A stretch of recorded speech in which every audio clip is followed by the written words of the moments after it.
किशनगढ़ में notary public की गिरफ्तारी के विरोध में वकीलों ने ज्ञापन देने के लिए कलेक्टर कार्यालय जाने का प्रयास किया, लेकिन गेट बंद होने से वे नाराज हो गए और बैरिकेडिंग को नीचे गिरा दिया।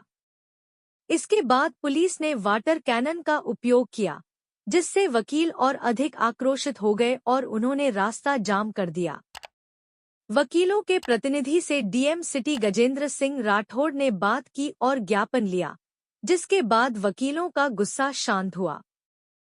हालांकि वकीलों ने चेतावनी दी है कि अगर 24 घंटे के भीतर कार्रवाई नहीं हुई तो वे उग्र आंदोलन करेंगे।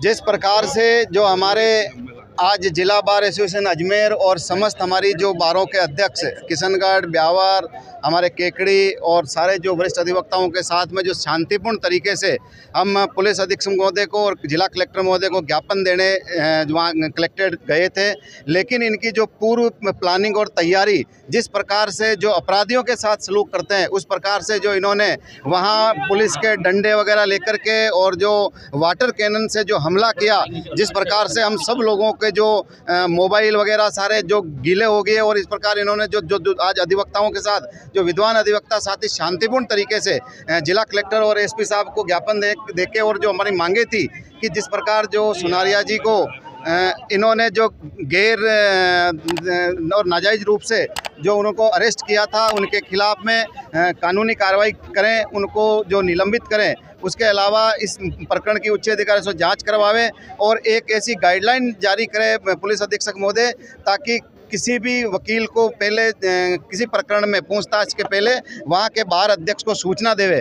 ये तीनों मांगों लेकर के हम गए थे, लेकिन इन्होंने जो जिस प्रकार से अपराधियों के तरीके से जो आज हम लोगों के ऊपर वाटर कैनन से जो हमला किया, जिस प्रकार से इन्होंने अभद्र व्यवहार किया, उसकी हम घोर निंदा करते हैं। और राजस्थान बार कौंसिल अध्यक्ष जी को भी सूचना देंगे, समस्त राजस्थान के अधिवक्ताओं की बारों को सूचना देंगे और आने वाले समय के अंदर अजमेर और राजस्थान में जिस प्रकार से इन्होंने जो बदतमीजी और जो इन्होंने इस प्रकार की जो दुर्व्यवहार किया उसका कड़ा जवाब दिया जाएगा। ज्ञापन दिए बिना ही आप लोग? हाँ, हम लोग ज्ञापन देने के बिना ही आगे, क्योंकि इन लोगों ने जिस प्रकार से जो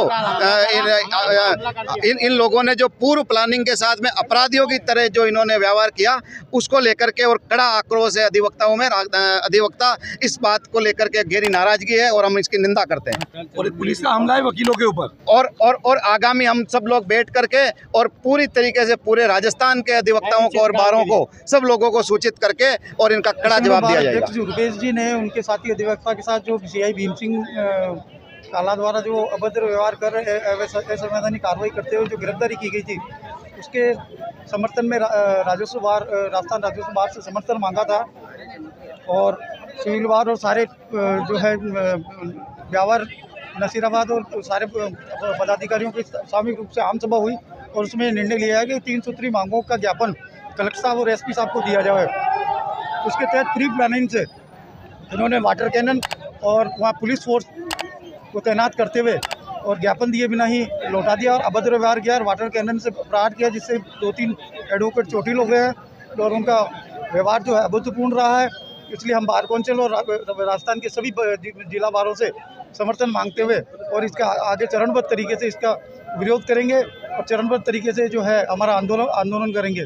मैं नरेंद्र सिंह राजावत, राजस्थान रेवेन्यू बार अध्यक्ष। गए थे वहाँ पर कलेक्टर के गेट के बाहर थोड़ा सा अंदर जाने और बाहर आने के लिए बातचीत चल रही थी। इतनी देर में एक सोची समझी साजिश के तहत वाटर कैनाल का यूज़ किया गया। इस प्रकार से किया गया जैसे कि कोई यहाँ पर कोई जंग चल रही है, कोई आतंकवादी आ गए, जबकि पूरा जो आंदोलन शांतिपूर्वक तरीके से हो रहा था और शांतिपूर्वक तरीके से ही ज्ञापन देना था और ज्ञापन के बाद वापस आना था। पर ये कैसे हुआ, ये मानवीय त्रुटि रही या जानबूझकर की गई साजिश थी, ये इसका विभागीय जांच का भी एक विषय है। आज जो ये बोल रहे हैं, जिस प्रकार से इन्होंने भी आंदोलन को ख़त्म करने के लिए कहा और रिक्वेस्ट की कि गलती से वाटर कैनाल हो गया, तो अगर गलती से भी हुआ था उन जो भी कर्मचारी था जिसको ये दायित्व दिया हुआ था उसके ऊपर ठोस कार्रवाई करेगी। आने वाले समय में इस प्रकार के नहीं हो जिससे कि ये एक अराजकता का माहौल बनता है, अराजकता का माहौल नहीं बने, आम पब्लिक परेशान होती रही। क्योंकि जब आप किसी के साथ गलत करोगे तो उसको कुछ भी नहीं मिलेगा, तो सड़कों पे उतरता है और वही हुआ। अंत में क्या हुआ, जिस प्रकार से दबाने की कोशिश की गई, कुचलने की कोशिश की गई, वकीलों ने उसका अपोजिट विपक्ष के रूप में, विरोध के रूप में सांकेतिक रूप से उन्होंने थोड़ा इंतजाम कर दिया। इससे कौन परेशान हो रहा है? हम पब्लिक प्रशासन की जो नकली अधिक कम है। कल जिस प्रकार से पुलिस के अंदर भी जिस प्रकार से कार्रवाई होनी है, वो एक कानून के अंदर पकड़ हुआ, तो ये जिस प्रकार से कार्रवाई की गई वैसी कार्रवाई उस पर कर रहे थे। आगे जांच चलती रहती है, अगर वो सही होता वापस करा देते। यही तो है, नियम भी यही है। अभी मुझे जानकारी मिली है कि एडीएम साहब आ गए थे, उनको ज्ञापन यहाँ दे दिया है। एडीएम साहब ने कल तक का समय मांगा है। कल तक अगर कोई कार्रवाई नहीं होती है तो जो भी बार एसोसिएशन आगे का जो भी रूपरेखा होगी वह अभी बता देंगे। तो वहाँ पर अड्डा मीटिंग चल रही है, यहाँ नतीजा निकलता है वो अभी पता। क्या मामला था सर जो आज? वकील अपना एक प्रोटेस्ट दर्ज कराने आए थे। इन्होंने एक ज्ञापन दिया है, ज्ञापन में विचार कर रहे हैं जो भी है। सर वाटर भी छोड़ा गया उनके वकीलों के ऊपर, उसको लेके नाराजगी आ गई है वकीलों में। दिखवा रहे हैं वो वाटर कैनन को लेके, क्या वो जो भी वहाँ हालात हुए उसको लेके। सर ऐसी क्या परिस्थिति बन गई थी वाटर कैनन का प्रयोग करना पड़ गया? दिखवा रहे हैं, वीडियो देख रहे हैं, ठीक है ना। हमारा जाब्ता वहाँ पे था, इनको रोक रहा था।